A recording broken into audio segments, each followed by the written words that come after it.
ಹೇಳ್ತಾನೆ, ವಮಿನ್ ಶರ್ರಿ ಹಾಸಿದಿನ್ ಇದಾ ಹಸದ್.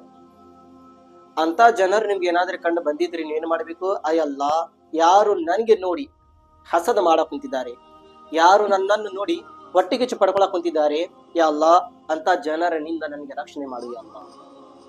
ವಮಿನ್ ಶರ್ರಿ ಹಾಸಿದಿನ್ ಇದಾ ಹಸದ್, ಅಂತ ಜನರಿಂದ ನನಗೆ ರಕ್ಷಣೆ ಮಾಡು ಯಾ ಅಲ್ಲಾ. ಅಂತ ಜನರಿಂದ ನನಗೆ ಕಾಪಾಡು ಯಾ ಅಲ್ಲಾ. ಅಂತ ಜನರಿಂದ ನನಗೆ ದೂರ ಇಡು ಯಾ ಅಲ್ಲಾ.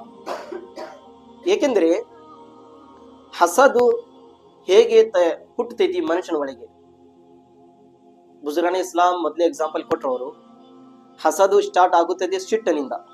ಇಲ್ಲಿಂದ ಸಿಟ್ಟು ಮೊದಲೇ ಬರೋದು ಮನುಷ್ಯನ ಒಳಗೆ. ಒಂದು ಏನಾದ್ರೂ ವಸ್ತು ನೋಡಿದ್ರೆ ಸಿಟ್ಟು, ಎಕ್ದಮ್ ಸಿಟ್ಟು ಮಾಡೋದು. ಯಾರಾದ್ರೆ ಗಾಡಿ ತಂದಿದ್ರಾಯ್ತು, ಏನಾದ್ರೂ ಹೊಸ ಬಿಸ್ನೆಸ್ ಸ್ಟಾರ್ಟ್ ಮಾಡಿದ್ರಾಯ್ತು, ಹೀಗೆ ಯಾರಾದ್ರೂ ಇಲ್ಲಪ್ಪ ಒಂದು ಒಳ್ಳೆ ಕಾರ್ ತಂದಿದಾರ ಅಂದ್ರೆ ಆಯ್ತು, ಒಂದು ಹೊಸದಾಗಿ ಮನಿ ಕಟ್ಟಿದಾರ, ಇಲ್ಲಾಂದ್ರೆ ಒಂದು ಹೊಸದಾಗಿ ಅಂಗಡಿ ಶುರು ಮಾಡಿದಾರ, ಇಲ್ಲ ಒಂದು ಮಕ್ಕಳಿಗೆ ಒಂದು ಹೊಸದಾದ ಸೈಕಲ್ ತಗೊಂಡು ಬಂದಿದ್ದಾರೆ, ಏನಾದ್ರೆ ಒಟ್ಟು ಹೊಸದಾಗಿ ಮಾಡಕ್ ಕುಂತಿದಾರಪ್ಪ ಅಂದ್ರೆ ಮೊದ್ಲಿಗೆ ಸ್ಟಾರ್ಟ್ ಆಗೋದು ಸಿಟ್ಟಿನಿಂದ. ಮನುಷ್ಯ ಸಿಟ್ಟು ಪಡ್ಕೊಂತಾನ ಮೊದಲಿಗೆ. ಆಮೇಲೆ ಕೀನ ಕೆಟ್ಟ ವಿಚಾರಣೆಗಳು ಹೃದಯ ಒಳಗೆ ಹುಡ್ತೈತಿ.